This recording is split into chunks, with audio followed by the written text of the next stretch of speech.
Tá ouvindo? Tá, legal. Bom, então é uma coisa assim, bastante pretensiosa, né? Mônica. Oi? Mônica. Mais perto. Mais perto, tá bom. Isso. Então eu sou Mônica, sou psicóloga, sou astróloga, trabalho tanto com a astrologia quanto com a psicologia desde 1982. Muitos me procuram para astrologia porque eu sou psicóloga, muitos me procuram ao contrário. Me procuram como astróloga porque eu sou psicóloga. Plutão em Capricórnio no consultório. Isso aqui, né, todo mundo percebe bem, né? Uma pessoa bem assim, acabada, desesperada. Nem sei se está no desespero, né? Mas assim, algo se abateu terrivelmente sobre essa pessoa, né? E ela conseguiu chegar a um consultório, aonde ela vai falar, onde ela vai colocar ou tentar encontrar uma saída para tanto sofrimento. Quando a gente fala de Plutão, obviamente a gente já está dizendo que tem muito sofrimento aí, tem muita dor, tem muita perda, tem muita tristeza, tem muita raiva, tem muita coisa escondida, muita coisa que está submersa, muita coisa desconhecida à própria pessoa.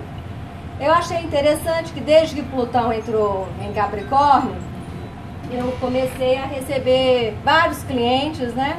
E a gente está com Plutão a 7 graus. Nesse instante, até a Lua está em conjunção com Plutão na casa 3. E o Sol está lá na casa 8, em conjunção com Urano. Então, eu acho que está bem propício aqui a temática. Então, essas pessoas que procuraram, eu comecei a notar, assim, porque eu já atendi muita gente com Plutão em Escorpião, com Plutão em Sagitário. E eu estou assistindo de perto o que são os filhos de Saturno vivendo um trânsito de Plutão, né? Ou no ascendente, ou no próprio Sol, ou na Lua, né? Enfim, assim, ou do Saturno. São os quatro planetas que eu vejo que é onde está pegando mais, né? Então, a gente tem uma ideia do que seja Saturno, a gente tem uma ideia do que seja Capricórnio. É claro que quando eu vou falar de um arquétipo, né? Nem todo Capricórnio é assim, nem todo Plutão é dessa forma, mas a gente tem uma ideia global e graças a Deus a gente não é só isso, né? Então o que eu vejo na prática, né? Dentro dessa imagem assim bem intimista, né? Porque a gente está vendo Plutão em Capricórnio no global, nessa imagem bem intimista, o que eu vejo é assim, por que eu, né, fui despedida do trabalho, por que eu tenho que conviver com esse câncer, por que eu tive o meu sobrinho preferido, querido, tudo que eu estou dizendo são fatos mesmo, querido, assassinado pelo maior amigo, né? Porque eu descobri que meu marido me trai há mais de 20 anos. Então, assim, porque eu entrei para dentro desse... Essa é a mesma pessoa, tá? Essa é a mesma pessoa. Que ela teve a primeira notícia dela, o sobrinho assassinado. A segunda notícia foi encontrar o marido na internet com um amor, assim, já bem antigo, que foi pelo computador que ela descobriu toda uma história. A terceira foi um câncer no seio, né, que a gente sabe que está muito relacionado à perda. E a quarta, quando ela sai do hospital, que ela vai aos bancos ver como é que está a situação financeira dela para pagar os médicos e tudo mais, ela não tem um centavo em banco algum, né? Ela foi avalista do irmão e essa pessoa não pagou e solaparam o dinheiro dela. Então esse é um exemplo. Esse é o exemplo de uma capricorniana, que está no consultório. Ela já não está mais assim, né? Graças a Deus, ela já não está mais assim. Mas é uma característica, né, dos capricornianos, aquela ideia do prêmio, né, do que eu mereço, do que eu vou tanto batalhar, trabalhar na vida para conquistar algo que eu tanto anseio. né? Isso, evidentemente, que em vários setores. Eu posso ansiar por ser uma monja budista, né? E sou Capricórnio. Eu posso ansiar por ter um casamento perfeito, uma família digna, filhos todos formados, um é engenheiro, outro é médico, outro é advogado, olha que beleza. Então, assim, os netos chegando, eu tenho uma casa na praia, tudo assim, de acordo com, vamos dizer assim, que tem um certo status, uma ideia daquilo que se espera de um ser humano, né? É uma coisa meio assim, que é meio geral. Nem todo mundo é assim, mas todo mundo tem um ideal, todo mundo tem uma ambição na vida. E o que acontece quando, né, essa ambição, esse desejo, quando eu vejo que noites e noites que eu trabalhei, noites e noites que eu me empenhei, né, que eu me privei de tantas coisas para atingir esse ideal, como que de repente, né, não mais que de repente, varre tudo isso da minha vida. Apresento Plutão aqui, né, para vocês. É ele, né, o Todo-Poderoso. Então, assim, como que o Capricórnio, né, esse ser tão assim devotado, tão que se sacrifica, que não sai aqui da linha, né? Ele tá assim, eu sou tão obediente, eu sou tão trabalhador, eu sou uma pessoa que paga os meus impostos em dia, eu não mereço isso, né? É o que eu mais escuto. Eu não mereço isso, né? Porque eu. Atualmente eu achei uma resposta bacana para esse porque eu. Eu falo assim, por que não eu? Né? Então, o que acontece? É o seguinte, o sofrimento, ele não escolhe A, B, C ou Z, bonzinhos ou não bonzinhos, né? Bons trabalhadores, bons chefes de família, boas mães, né? Ele não escolhe, o sofrimento chega. E ele chega por quê? Porque faz parte da vida, né? E a gente resiste. E o que mais eu vejo resistindo são os filhos de Saturno. Aí você pode passar isso. Bom, aqui está o próprio, né? Ali medindo o tempo, quanto tempo ele gastou para construir aquela casa, né? Desde o comecinho, entrou naquela empresa. Não, eu entrei lá, eu tinha 14 anos. Eu tô subindo gradativamente, eu tenho certeza que eu chego a essa presidência. Por exemplo, né? Como eu tenho certeza que eu ainda vou ser a melhor astróloga do Brasil, quiçá do Ocidente. Então, assim, esse sofrimento do tempo perdido, né? Esse sofrimento do tempo que ele gastou, da energia que ele colocou ali, né? Da crença dele, é desesperador. É como se nada adiantou. Né? Fiz tudo isso pra quê? Pra nada? Pra eu perder tudo? E agora? Como é que eu faço? E agora eu digo eu, né? Que sou a psicóloga lá, a analista que tá lá, ouvindo isso e... Dá licença. Então, assim, é muito constrangedor. Eu acredito que nós temos aqui vários psicólogos, né? Pessoas que atendem. É muito constrangedor quando você não tem uma resposta. E você, qual a resposta que você tem? Fulano saiu, meu marido saiu, todo feliz, levou uma bala perdida ali. Por que ele? Chefe de família, tem discurso. Então, por que não ele? Alguém levou. Então, assim, a melhor forma, e isso aqui já foi falado desde a primeira palestra, a gente volta aos mitos. Não tem espelho melhor do que o mito. Então eu acredito que muitos de vocês conheçam, né, o mito de Jó. Quem não conhece? Todo mundo conhece. Posso pular. Posso passar para frente, né? Oi? Então, assim, fazendo um resumo, né, para fazer uma analogia, por que a gente usa o mito? Porque o mito, ele é o espelho. A gente se vê no mito.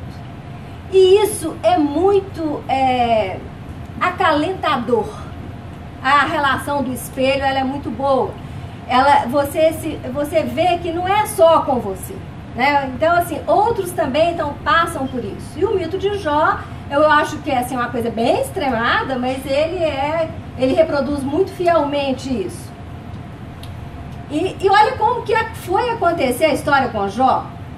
Foi acontecer uma história com Jó através de uma conversa entre Deus e Satanás, né? Aonde Satanás conta para Deus que estava passeando pela terra e Deus vira para ele e fala: você não conheceu um grande um ser humano maravilhoso, temente a mim, Jó?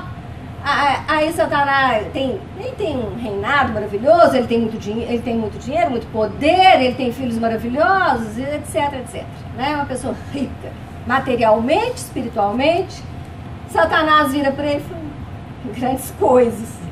Você o protege totalmente. Como está a vantagem nisso? Dele ser tão temente a Deus. Né? Aí Deus fala assim: eu te dou o direito de ir lá e tomar tudo de Jó. Leva tudo de Jó. Conserva a integridade dele física. Tá? Assim foi. Satanás foi e destruiu tudo. Né? Levou os filhos de Jó, levou a riqueza de Jó, os servos de Jó. Jó ficou assim numa miséria, uma coisa absurda. Mas temente a Deus. Ele não perdeu a crença no divino. A mulher de Jó o questionava, os amigos o questionavam, e ele, vim nu, voltarei nu. Né? Deus me dá, Deus tira. Então, aquela coisa de uma certa resignação. Satanás volta, conversa com Deus, Deus vira para ele e fala: me adiantou? Não adiantou. Jó continua temente a Deus. Satanás fala assim: mas coloca esse cara aí todo cheio de doença, né? Então tá, vai lá e coloca. Então, Satanás veio e colocou Jó com feridas, né, da cabeça aos pés. Era só ferida, era só sofrimento. Aí a gente fala assim, né, do nada, né? De onde que apareceu isso? Lá Jó estava imaginando por que ele estava tendo essas coisas. Então até a mulher de Jó vira para ele e fala assim: agora você não vai blasfemar contra Deus? Você não vai, você vai continuar temente a Deus? Vou. Então esse mito mostra assim essa fidelidade, essa situação, e Deus, de uma certa forma, para recompensar, né, ou sei lá por que passava na cabeça dele naquela hora, devolve a Jó uma série de coisas. Uma série de coisas. Deus não ressuscita os filhos dele. Isso é muito importante numa questão plutoniana. Os que morreram, morreram. Né? Então, Jó tem novos filhos, reconstitui o seu império, cria uma outra história. Então, isso é Plutão. Morreu, está morto. Pode passar. Não pode voltar. Então, o Jó está morto. Jó, ele recuperou, mas recuperou outras coisas. Né? Então, é muito importante que num processo plutoniano a gente consiga, né, perceber que o que a gente perde está perdido mesmo. Né? Morreu, está morto mesmo. Então, eu vou agora recomeçar. Só que esse recomeço, né, ele é muito diferente para cada um. Né? Esse processo da vivência do luto, da perda, da raiva, né, da revolta, ele não tem assim um padrão. Para fulano ele dura 3 anos, para ciclano ele dura 6 meses. Não existe isso. Né? E as coisas acontecem, os sentimentos acontecem todos ao mesmo tempo. Na mesma hora que eu estou deprimida, triste, eu estou revoltadíssima, né? Por que aconteceu isso comigo?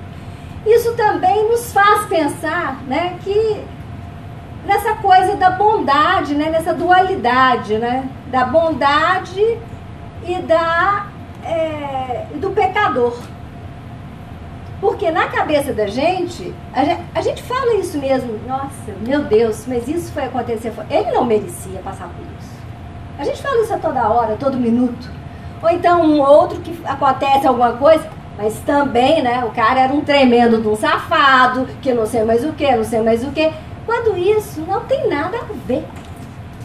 Porque a gente está cansado de ver a todo momento, a todo instante, aquela pessoa bacana, generosa, legal, passando por situações assim completamente injustas, e aquele sujeito bem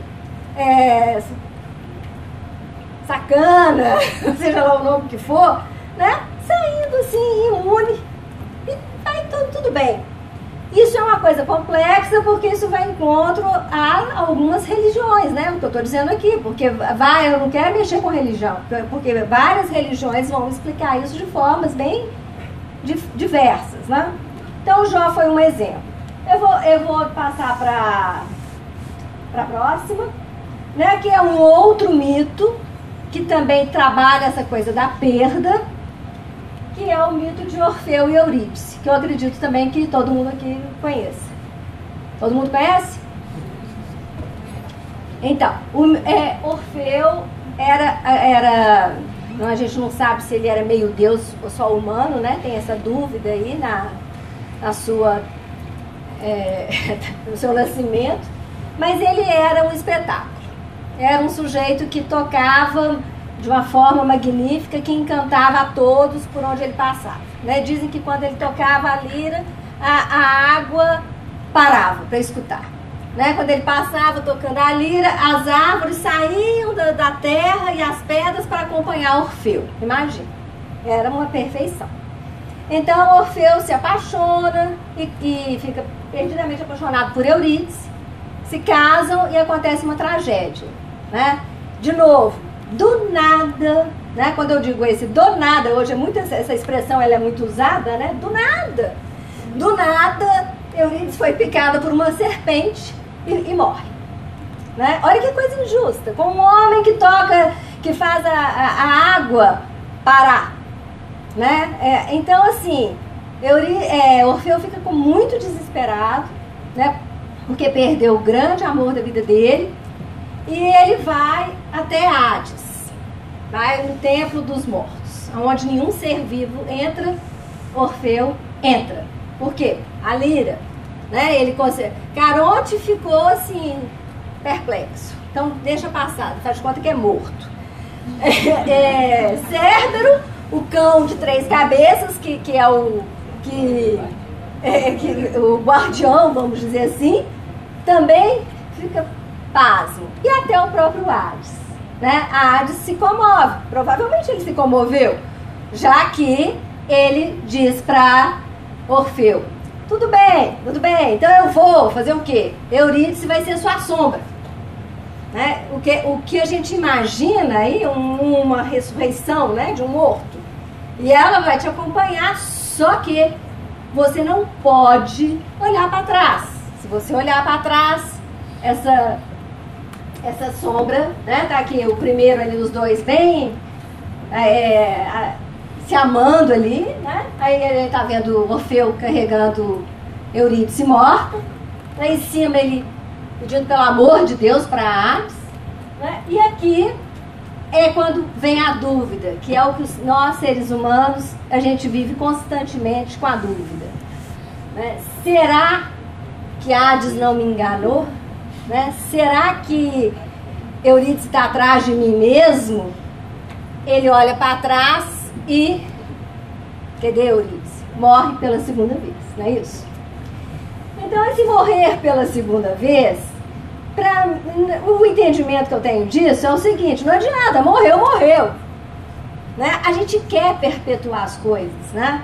A gente quer perpetuar uma relação de casamento, a gente quer perpetuar uma relação às vezes de trabalho, uma relação de amizade. A gente quer perpetuar. A gente não quer olhar e falar: putz, eu perdi, né? Eu estou sem esse trabalho, estou sem esse filho, estou sem essa irmã, estou sem esse pai, né? Estou sem meu cachorrinho, eu não tenho eira nem beira, eu perdi tudo, né? Agora, gente, imagina, a gente fala às vezes assim: eu perdi isso, mas vamos olhar para o Japão. O que é falar de perda, né? Perder a casa, perder tudo. Perdeu, tá perdido. Então, o que acontece? Orfeu volta para o reino dos vivos, aonde ele tem uma...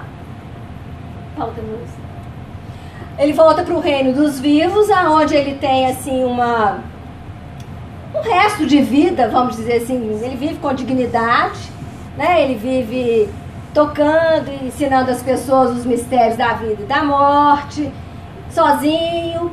E, de repente, assim, Dionísio resolve que é um absurdo um cara que não é Deus ser tão exaltado, por tanto talento. Então, o que acontece? As seguidoras de Dionísio, né, elas simplesmente acabam com Orfeu, elas desmembram Orfeu. Orfeu, assim, vira os pedaços, tem uma morte horrível, né, digna de uma pessoa dessa. Uma pessoa que tem um passado desse, a gente vai dizer assim, claro que não, né? Que coisa mais indigna, né? Que coisa mais assim... A gente usa muito esse termo, né? Eu quero morrer com dignidade.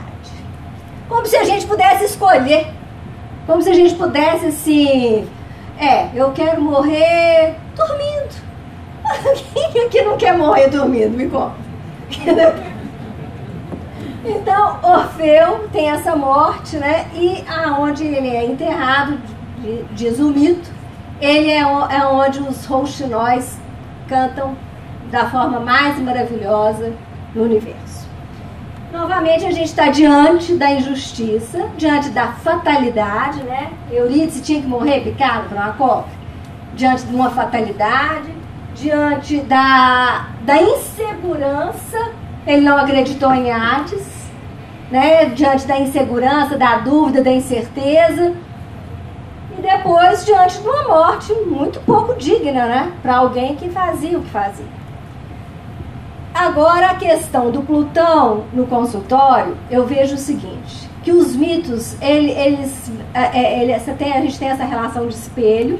Então, a gente vê que a gente é susceptível a qualquer coisa, a qualquer momento, a qualquer segundo, a qualquer instante. Coloquei no Capricórnio, porque o Capricórnio ele fica possesso, porque ele está ali na busca do prêmio, parece ter uma coisa muito obsessiva ali nisso, né? Nós somos dois controladores, Plutão e Saturno, né? Então é uma briga ferrenha, né? Então, o que você pode, na prática, de fato, ajudar? Uma das coisas que eu, além de viver isso na vida real, né? Mônica, uma das coisas que mais te ajudam quando você tem esse tipo de perda que você julga imerecida e injusta, é você participar de grupos. Porque a compaixão é um santo remédio e a relação de espelho, idem. Né? Então, quando eu estou num grupo de ajuda, por exemplo, onde o que aconteceu comigo aconteceu com ele, aconteceu com fulano e fulano e fulano, nós somos iguais. Isso é, gente, isso eu passo, eu sei. Eu estou falando assim porque eu vivo isso. Então, assim, isso é muito bom. Então, se tem algum tipo de aconselhamento, eu acho que esse é um, né, de você buscar os iguais, de você buscar a sua tribo, sua turma. Como nós estamos aqui, né, um grupo de iguais. Um entende o outro, e aí tem uma empatia, uma solidariedade, né, que isso ameniza, porque eu vou sair dessa posição. Pode passar? Tá no finalzinho mesmo. Eu vou sair dessa posição de vítima aqui, assim, aonde foi que eu errei, né? O que eu fiz? Construí uma família, eu tenho um carro, eu fiz tudo certo. Pode passar. Eu vou sair dessa posição e vou cair nessa posição. E eu espero, quem sabe, num próximo encontro, eu vou falar quando acabar o Plutão em Capricórnio, né? Porque é sair dessa... Olha a diferença, né? O moço aqui tá até já calçado, ele tá vestido, tá com a cabeça para cima, né? Já tem uma luz aqui. Então eu acredito que só assim que eu vou encontrar de novo a confiança na vida, que eu vou resgatar a confiança na vida, que eu vou resgatar a minha autoestima. E eu acredito que o Capricórnio é muito capaz disso, porque o Capricórnio é um signo fazedor, né? É um signo de terra. Então vamos fazer, vamos mudar, vamos agir. Mas não tem jeito, vai ter que passar por todo esse processo muito doloroso, mas só morrendo para nascer de novo. Mas não vai nascer igual, né? Então, muito obrigada.